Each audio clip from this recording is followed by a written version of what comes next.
Hello and welcome back to the Rainbow Library. Today I'll be reviewing Virgin River by Robyn Carr, which is the first book in her Virgin River series. So the first thing I want to say about this book is that I really enjoyed the characters. They weren't completely three-dimensional in my opinion, but I think that the author did a good job of balancing out, like each character has some positive and some negative, although some are more developed than others, but I'm sure that in future books in the series, we will see probably most of the characters get a little bit more development than they got in this book, because in this book, we mostly focus on Mel and Jack. And I thought Mel and Jack were both really good characters. I especially liked Mel. Jack was not particularly my kind of romance novel hero, you know? I wasn't like swooning over him or anything, but I do think that he seems like a mostly good guy. I do appreciate that he doesn't lead anyone on. For example, I'll try not to spoil it too much, but there's a character at the beginning of the book that he is having a kind of no strings attached sexual relationship with, and he doesn't lead her on once he suspects that he might have feelings for Mel. He doesn't lead that other woman on. He immediately breaks it off with her, which I thought that was a sign of a good guy. He also cares for Mel, and he doesn't expect anything in return. And he's very patient with her because she's going through the grieving process. And I just realized I forgot to say the summary of this book. I'll just do it really quickly for those of you that care. So this book follows Mel, and she lives in Los Angeles, but after her husband is killed, it's kind of like an accident. It's just like wrong place, wrong time. And so he gets killed, and she's grieving a lot. And so she ends up moving to Virgin River and taking a job as like a nurse practitioner, midwife kind of thing there, which she was already working at a hospital in Los Angeles. But yeah, so she continues her medical work, but she just wanted to get away from the city and all those memories and all the negative feelings that she had there. So she takes a job in Virgin River, and she gets there and it's not exactly what she expected. And so it's kind of like about, is she going to stay or is she going to leave? And of course she ends up falling in love and that kind of thing. So I may have told you more than you wanted to know, but I don't feel like the plot is the big appeal of this book. Like I said, for me, it was the characters. And also I would like to mention the atmosphere, which I thought was very well done. Again, I said it's like a small town.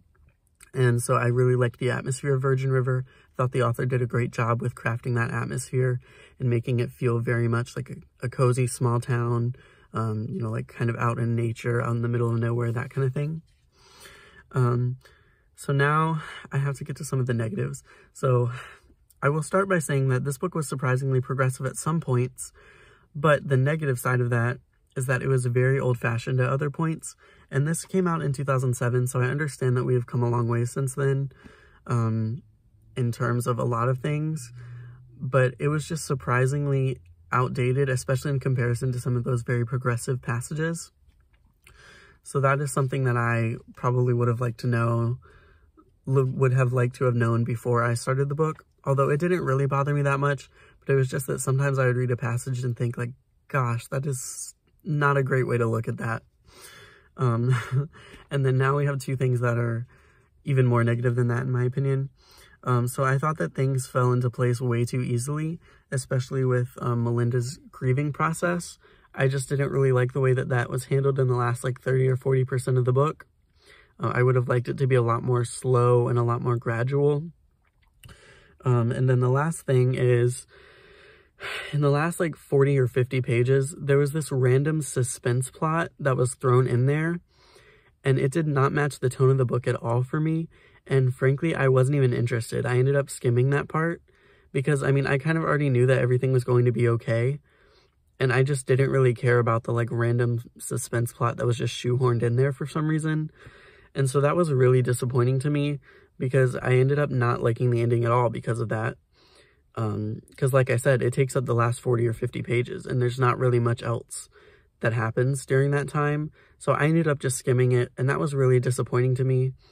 I didn't think it was necessary. I didn't think it added anything to the story. If anything, it just took away from the nice atmosphere that had been going for the entire first portion of the book. But anyways, I usually don't like to end on a negative note, so I should have had another positive point to bring up at the end. But you know, this was just kind of average for me. I really, really liked the beginning, and I really liked the middle, but then the ending, I just did not like it at all. And so that ended up bringing down my overall feelings about this book a lot. But that being said, I think I would still recommend this if you are looking for a nice small town romance. Oh, I do want to say, as you can see here on this book, it has been turned into a Netflix original series. I watched the first like 2 or 3 episodes of the show, and it is like completely a different tone. Like, it's like a weird like soap opera take on this book. And like they just added in all this drama that feels unnecessary to me. So I did not really like the show. But yeah, if you are looking for like a cozy small town atmosphere, I would recommend this. Although I think there's probably something that could fill that niche better, honestly. But this is not a bad book by any means. And so if it sounded interesting to you, then I would highly recommend it. But okay, I don't know why I always say highly. I would recommend it lightly. So anyways, that's all for today. Thank you very much for watching, and I hope you have a good one.